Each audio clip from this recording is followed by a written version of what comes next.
Hello बच्चों, आशा करती हूँ आप सभी जो हैं अपने घरों पर स्वस्थ होंगे। हमने अपनी ज्योग्राफी की क्लास में जो है अपने चैप्टर 1 के लॉन्ग क्वेश्चन की तैयारी शुरुआत की हुई है और हमने अपने फर्स्ट 2-3 क्वेश्चन जो हैं वो पूरे कर लिए थे और आपने लर्न भी करके देखे होंगे, तो आपको लगा भी होगा कि ये बहुत ही ज़्यादा इजी भी है। सारे क्वेश्चन जो अभी तक हमने तीनों क्वेश्चन किए हैं वो तीनों क्वेश्चन एक दूसरे से जुड़े हुए भी हैं।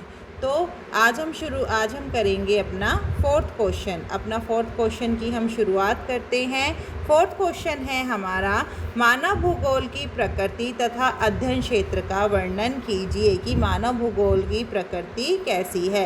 अब आप ये देखिए, आपसे मानव भूगोल का अर्थ पूछा जाए, प्रकृति पूछी जाए, उसका स्वभाव पूछा जाए या मानव भूगोल में क्या अध्ययन किया जाता है, तकरीबन ये क्वेश्चन जो हैं एक दूसरे से ही जुड़े हुए होते हैं। तो जो मानव भूगोल की प्रकृति का उद्देश्य क्या है, पृथ्वी पर रहने वाले जो मानव जीवन को समझना है। पृथ्वी के विभिन्न भागों पर रहने वाले लोगों में जो है काफ़ी अंतर देखने को मिलता है। ये अंतर जो है जिस जगह पर मनुष्य रह रहा होता है उस जगह के भौतिक वातावरण के कारण होता है। मानव व भौतिक वातावरण मिलकर जो है सांस्कृतिक वातावरण को जन्म देते हैं। ये सारी बातें जो है मैंने आपको आपके फर्स्ट क्वेश्चन में अच्छे से समझाई भी थी। फिंच और ट्रिवार्था का क्या कहना है कि मानव और उसकी जो संस्कृति ही जो है मानव भूगोल के विषय का क्षेत्र है। मानव भूगोल का जो है उसके अंतर्गत अध्ययन किया जाता है। आगे ब्लाश ने क्या कहा है, ब्लाश का मानना है पृथ्वी पर मनुष्य का प्रभाव और उसके व्यवसायों का अध्ययन ही जो है मानव भूगोल कहलाता है।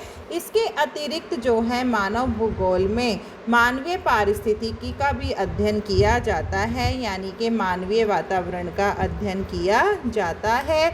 इसमें मानव व भौतिक वातावरण के संबंधों का अध्ययन किया जाता है।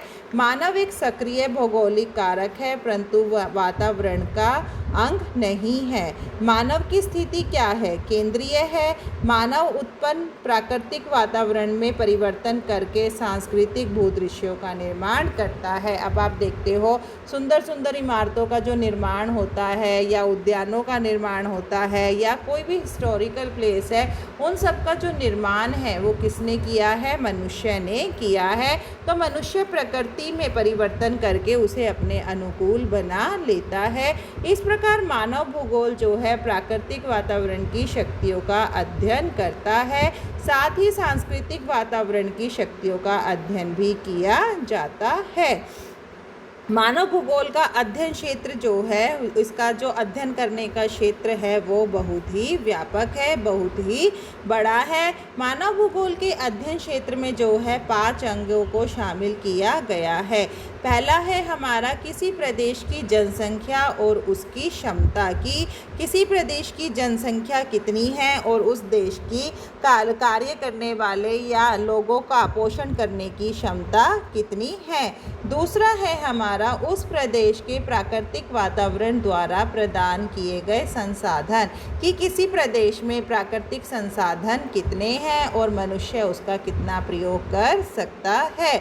उस जनसंख्या द्वारा प्राकृतिक संसाधनों का प्रयोग करके बना सांस्कृतिक प्रतिरूप। और क्या है, प्राकृतिक तथा सांस्कृतिक वातावरण के एक दूसरे के संबंधित जो कार्य हैं उनके द्वारा मानव वातावरण समायोजन का रूप जो है हम संगठन के रूप में भी होता है। पांचवा क्या है, उपरोक्त वातावरण समायोजन कालिक अनुक्रमण, यानी कि काल के अनुसार जो चक्र चलता रहता है उन्हें जो है मानव भूगोल के अध्ययन में शामिल किया गया है। आप इस चित्र के माध्यम से भी समझ सकते हैं। पहला क्या है मानव भूगोल का अध्ययन क्षेत्र, जनसंख्या। दूसरा है प्रदेश के प्राकृतिक संसाधन। तीसरा है सांस्कृतिक प्रतिरूप। चौथा है मानव और वातावरण के बीच समायोजन और पांचवा है हमारा काल चक्र के अनुसार जो है मनुष्य का विकास करने की क्षमता। अगला प्रश्न है हमारा पांचवा प्रश्न, मानव भूगोल की विषय वस्तु या अध्ययन क्षेत्र में सम्मिलित 10 प्रमुख तथ्य कौन कौन से हैं, या मानव भूगोल के अध्ययन क्षेत्र के अंग कौन कौन से हैं। या ये प्रश्न ऐसे भी आ सकता है कि मानव भूगोल के विषय क्षेत्र में किन किन तथ्यों का अध्ययन किया जाता है। तो मानव भूगोल का विषय क्षेत्र जो है वो बहुत ही ज़्यादा विस्तृत है।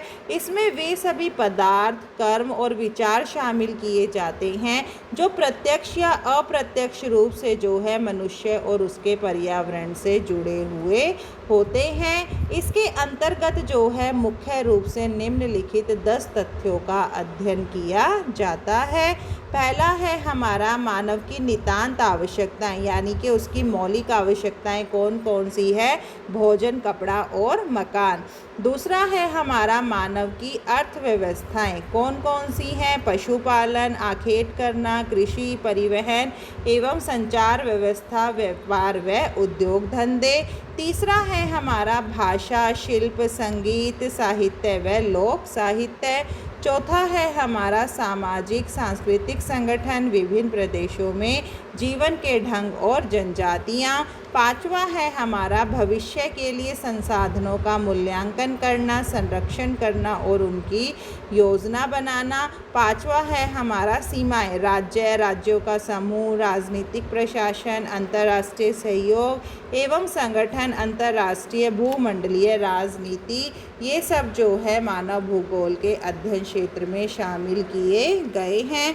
सातवां पॉइंट है हमारा मानव की बस्तियाँ। ये हम पूरा चैप्टर कर भी चुके हैं, ग्रामीण बस्तियाँ, नगरीय बस्तियाँ और सड़क मार्ग। आठवां है हमारा जनसंख्या का वितरण, वृद्धि, घनत्व और प्रवास। नौवां है हमारा मानव का उद्गम, उसकी प्रजातियाँ, भूमंडल, मानव प्रजातियों का देशकालीन स्थापना और भू आकार का अध्ययन करना, जलवायु का अध्ययन करना, मृदा का अध्ययन करना, वनस्पति, जल जीवों एवं खनिजों इत्यादि का अध्ययन करना। ये सभी जो हैं मानव भूगोल के विषय क्षेत्र में शामिल किए गए हैं। अब है हमारा अगला प्रश्न, आर्थिक भूगोल, कृषि भूगोल और सांस्कृतिक भूगोल से आप क्या समझते हैं। ज़्यादातर ये क्वेश्चन जो है आपको 2 मार्क्स या 3 मार्क्स में आ सकता है। तो आर्थिक भूगोल क्या है। आर्थिक भूगोल में मानव के आर्थिक क्रियाओं और प्राकृतिक वातावरण आदि के साथ मनुष्य के जो संबंध है उनका अध्ययन किया जाता है। संसार के विभिन्न क्षेत्रों में अपनी भौतिक आवश्यकताओं की पूर्ति के लिए जो है मानव समुदाय जो है जीवन यापन करने के लिए भिन्न भिन्न साधनों को अपनाता है, जैसे लकड़ी काटना, मछली पालना, खनन, कृषि। आर्थिक भूगोल मानव की उत्पादन क्रियाओं का अध्ययन करता है। आर्थिक क्रियाओं पर जो है वातावरण के विभिन्न तत्व जैसे मिट्टी, भूमि, प्राकृतिक वनस्पति, इन सब का जो है प्रभाव पड़ता है। आगे है हमारा कृषि भूगोल। कृषि भूगोल में क्या है। आर्थिक भूगोल में आपने देख लिया अपना जीवन का गुजारा करने के लिए वो जो भी कार्य करता है जिससे उसे धनराशि प्राप्त होती है वो सब आर्थिक भूगोल के अंतर्गत आता है। कृषि भूगोल जो है कृषि कार्यों से संबंधित होता है, जैसे सिंचाई, पशुपालन, रहन सहन, रीति रिवाज, इन सब का जो है अध्ययन किया जाता। कृषि उत्पादों का, पशु उत्पादों का अध्ययन किया जाता है। कृषि से मनुष्य की मूलभूत ज़रूरत जैसे भोजन की पूर्ति होती है, इसलिए मानव भूगोल की यह शाखा सबसे महत्वपूर्ण मानी गई है। सांस्कृतिक भूगोल। सांस्कृतिक भूगोल में क्या है कि मानव सांस्कृतिक पहलू जैसे मनुष्य के रहने की जगह, सुरक्षा, भोजन, रहन सहन, रीति रिवाज, इन सब का जो है अध्ययन किया जाता है।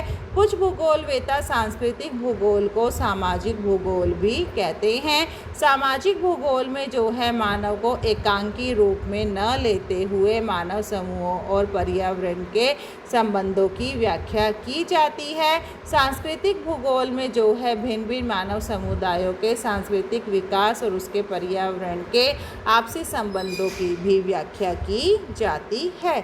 आज हमारे जो है ये लॉन्ग क्वेश्चन कंप्लीट हो गए हैं।